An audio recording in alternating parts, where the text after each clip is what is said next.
بسم اللہ الرحمن الرحیم۔ السلام علیکم ورحمۃ اللہ وبرکاتہ۔ ناظرین، سٹوری فار لائف کے اندر آج ہم ایک کسان کی زندگی کو دیکھیں گے کہ وہ کس قدر مشکلات کا سامنا کرنے کے بعد، دھوپ چھاؤں سے لڑنے کے بعد اپنے بچوں کے لیے رزق حلال کما پاتا ہے۔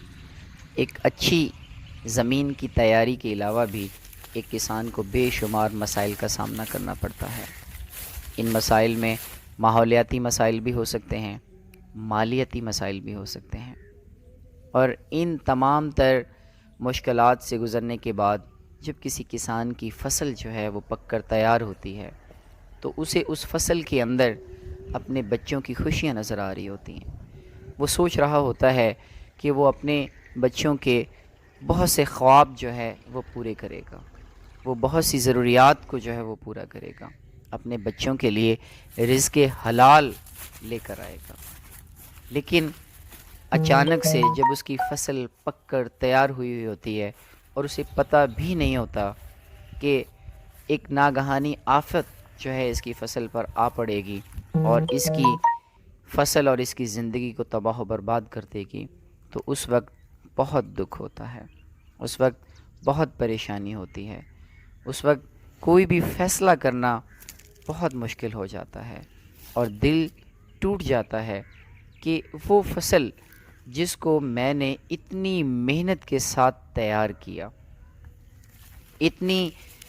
محنت کے بعد میں اس مقام پہ پہنچا، پھر میں نے سوچا کہ میں اپنے بچوں کے لیے فلاں چیز لے کر آؤں گا، فلاں ضرورت پوری کروں گا، فلاں شخص کا قرضہ اپنے سر سے اتار دوں گا، فلاں شخص کو ادھار دوں گا، ان ساری چیزوں کو مد نظر رکھتے ہوئے وہ فصل تیار ہوئی تھی۔ لیکن آج جب وہ ایک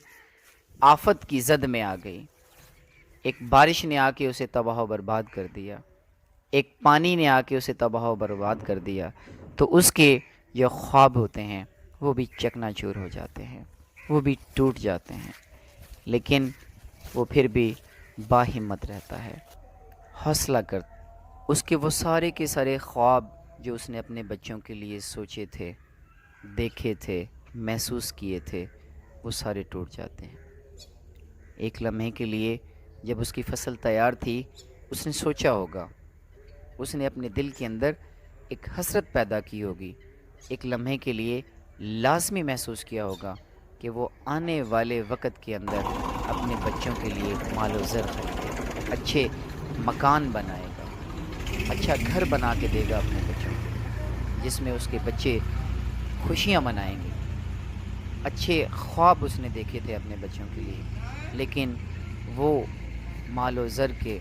وہ اچھے مکان کے، وہ اچھی سوچ کے سارے خواب اس کے ایک منٹ کے اندر ٹوٹ کر ریزہ ریزہ ہو جاتے ہیں، اور پھر دوبارہ سے اس کو نئے سرے سے محنت کرنا پڑتی ہے۔ لیکن پھر بھی وہ باہمت رہتا ہے، پھر بھی وہ سوچتا ہے کہ دوبارہ سے رونقیں آئیں گی، دوبارہ سے اللہ کی ذات مجھے معلوم عطا کرے گی، دوبارہ سے میں جب محنت کروں گا تو میرا رب مجھے پہلے سے بھی بہتر عطا کرے گا۔ اور یہ جو حوصلہ ہے، یہ جو ہمت ہے، وہ ایک کسان کی ہو سکتی ہے، عام شخص کے بس کی یہ بات نہیں ہوتی۔ اور پھر ان تمام پریشانیوں، ان تمام مسائل کا جو برداشت کرنے کا حوصلہ ہے،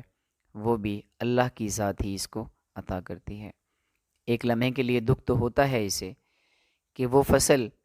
جس کو اس نے اپنے بچوں کی طرح پالا تھا، اپنی اولاد کی طرح اس نے پالا تھا، آج جب خوشیاں دیکھنے کا موقع آیا ہے، آج جب اپنی پریشانیوں کو کم کرنے کا موقع آیا ہے، تو وہ فصل تباہ و برباد ہو گئی، اس کے جو خواب تھے وہ چکنا چور ہو گئے۔ لیکن آج یہ بیچارہ کرے بھی تو کیا کرے، کس سے لڑے؟ اسے تو یہ بھی نہیں پتہ کس کی لڑائی کس کے ساتھ ہے، کیا کرے سوائے دکھ کو برداشت کرنے کے، اور اس کے پاس دوسرا کوئی رستہ نہیں ہوتا، اس کے پاس کوئی اور ایسا حل ہے ہی نہیں کہ یہ ان چیزوں کو برداشت کرے اور دوبارہ سے محنت کرے۔ اور اللہ کی ذات کے آگے کس کی چلتی ہے؟ اللہ پاک جو کرتا ہے وہ بہتر کرتا ہے، اللہ کے فیصلے کبھی غلط نہیں ہوتے۔ اور ہم جانتے ہیں کہ پاکستان کے اندر پچھلے کچھ دنوں سے بارشوں نے جو کسان بھائیوں کا نقصان کیا ہے وہ بڑے پیمانے پر ہے۔ لہٰذا اگر ہم ان کے لیے کچھ اور نہیں کر سکتے تو کم از کم ان کے حق میں دعا تو کر سکتے ہیں۔ ان کے لیے آسانیوں کی ہم اللہ سے دعا کر سکتے ہیں